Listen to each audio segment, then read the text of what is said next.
Hello, bonjour à tous. Donc deuxième vidéo de révision pour les secondes, donc sur le chapitre hormones et procréation humaine.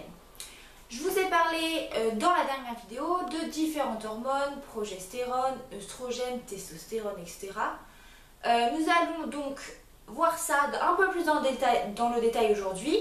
Donc on va d'abord essayer de répondre à deux questions très importantes. Comment le fonctionnement des appareils reproducteurs permet-il la procréation ? Comment peut-on contrôler la procréation grâce à la contraception ou aux techniques de PMA? Petit rappel avant de commencer. Une hormone est une substance chimique qui est produite par une cellule endocrine. Cette cellule endocrine va donc libérer l'hormone qui va être transportée dans le sang jusqu'à une cellule cible et qui va la reconnaître grâce à des récepteurs spécifiques à cette hormone. Donc l'hormone va se fixer sur ce récepteur spécifique et la cellule cible va en retour donner ce qu'on appelle une réponse cellulaire. Si ça c'est ok pour vous, maintenant écoutez bien, ouvrez grand vos petites oreilles.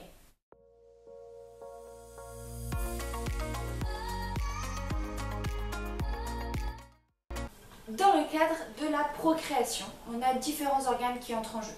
L'hypothalamus et l'hypophyse, donc deux glandes que vous connaissez, qui se trouvent à la base du cerveau, mais aussi les ovaires et les testicules qui sont donc les organes reproducteurs chez l'homme et chez la femme.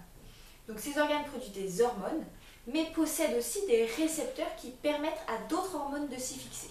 Je m'explique. L'hypothalamus produit de la GnRH. La GnRH est donc une hormone qui va aller stimuler l'hypophyse, qui elle-même va produire du coup de la LH et de la FSH.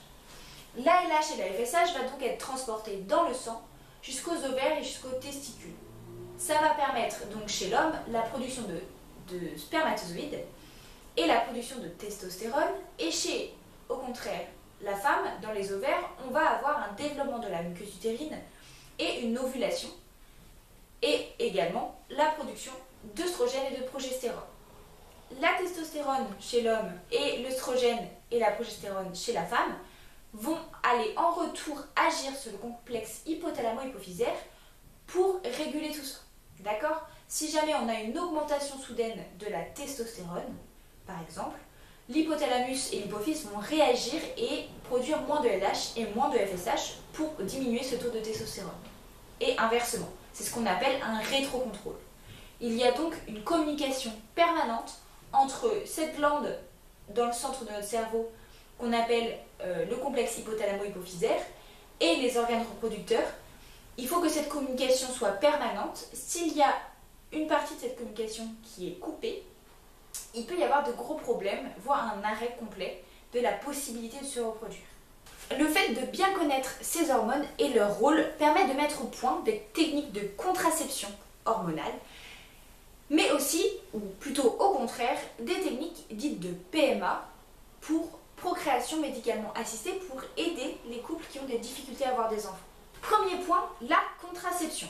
Nous pouvons aujourd'hui créer des hormones qu'on dit des hormones exogènes, donc ce sont des hormones qui sont artificielles et qui ont une structure chimique très proche des hormones dites endogènes, donc les hormones naturelles. Nous pouvons donc modifier le fonctionnement des organes en les trompant avec ces hormones exogènes.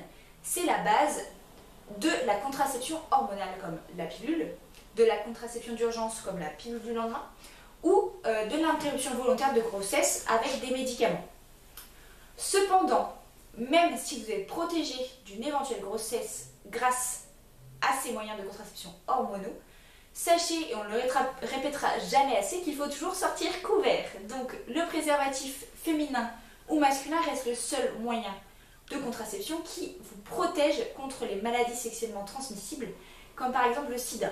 D'accord ? La pilule vous protège d'une éventuelle grossesse, mais sûrement pas de la transmission de ce genre de maladie. Donc il faut faire très attention avec ça. Deuxième point, en ce qui concerne la PMA, donc procréation médicalement assistée. Selon les problèmes d'infertilité des couples, il y a différentes techniques de PMA qui existent pour aider spécifiquement chaque couple selon leurs problèmes.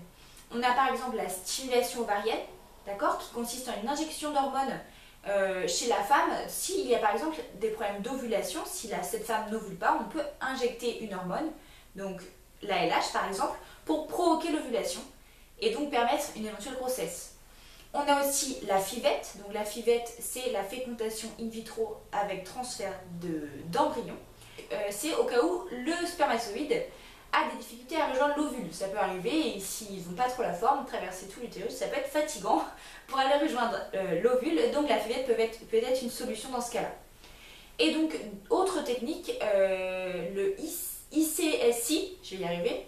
Donc c'est l'injection intracytoplasmique du spermatozoïde. Donc en fait, on va injecter le spermatozoïde directement dans l'ovule si jamais ce spermatozoïde a des difficultés à féconder l'ovule. Il peut y avoir des couples où l'ovule fonctionne très bien, le spermatozoïde ça va aussi, sauf qu'ils ne peuvent pas se fusionner pour donner la cellule œuf, donc pas de cellule œuf, on est d'accord, pas d'embryon, pas de fœtus, pas de bébé. Donc c'est compliqué.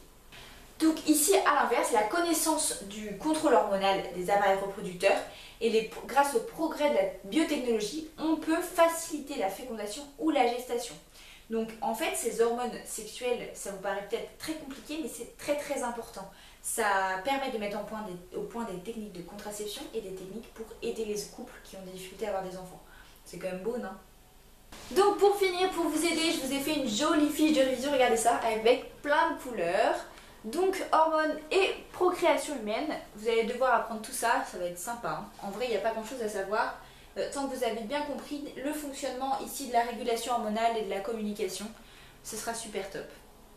Donc je vous laisse vous l'imprimer si possible en couleur et bien la bosser et la garder précieusement pour l'éval. Et écoutez, si c'est ok pour vous, n'hésitez pas à partager ma vidéo à ceux qui seraient éventuellement en galère pour ce chapitre. Et si c'est pas clair, n'hésitez pas à m'envoyer un petit message sur Instagram à donc madame.svt. Je répondrai, il n'y a pas de souci, je suis là pour vous aider. Allez, bon courage!